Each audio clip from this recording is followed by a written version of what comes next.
যদি আপনাকে প্রশ্ন করা হয় এই মুহূর্তে পৃথিবীর সবথেকে ধনী ব্যক্তিকে, নিঃসন্দেহে আপনি বলবেন ইলন মাস্ক। কিন্তু এখন যদি আপনাকে প্রশ্ন করা হয় এই মুহূর্তের সবথেকে ধনী নারীকে, সেটার উত্তর হয়তো অনেকেরই অজানা। বর্তমানে পৃথিবীর সবথেকে ধনী নারী হলেন বিশ্বের বৃহত্তম কসমেটিক্স কোম্পানি লরেলের ওনার ফ্রাঙ্কোইস বেতেনকোর্ট মেয়ার্স। তার সম্পদের পরিমাণ কত জানেন? তার সম্পদের পরিমাণ বর্তমানে 10,000 কোটি ডলারেরও বেশি।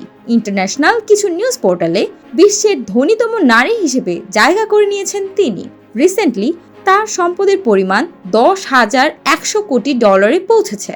ইতিহাসে এই প্রথম কোনো নারী এই পরিমাণ সম্পত্তির মালিক হলেন। শুধু তাই না রে ভাই, বিশ্বের ধনীতম নারী হওয়ার পাশাপাশি ফ্রাঙ্কোইস রয়েছেন পৃথিবীর শীর্ষ 20 ধনী ব্যক্তিদের তালিকাতেও। এই তালিকায় অবশ্য তার অবস্থান 12তম।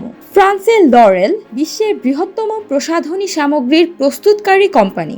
লরেলের প্রস্তুতকৃত সাবান, shampoo, body lotion, hair colour, sunscreen ও অন্যান্য প্রসাধনী সরঞ্জাম বিশ্বের বহু দেশে তারা এক্সপোর্ট করে থাকেন। 1909 সালে ফ্রাঙ্কোইস বেটেনকোর্ট মেয়ার্সের গ্র্যান্ডফাদার ইউজিন শোলার এই কোম্পানিটি প্রতিষ্ঠা করেছিলেন।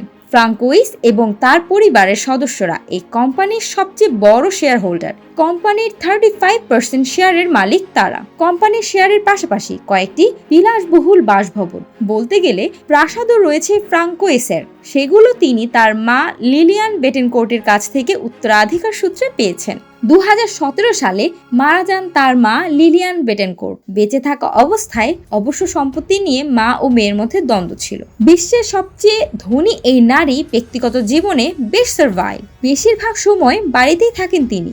বই পড়ে এবং পিয়ানো বাজানোর চর্চা করেই দিন কাটে তার। বিশ্বের সবচেয়ে ধনী নারীর তালিকায় ফ্রাঙ্কোইসের পরে দ্বিতীয় স্থানে রয়েছেন বহুজাতিক চেইন সুপার শপ ওয়ালমার্টের উত্তরাধিকারী অ্যালিস ওয়ালটন। মার্কিন এই নারীর মোট সম্পত্তির পরিমাণ 7,000 কোটি ডলার।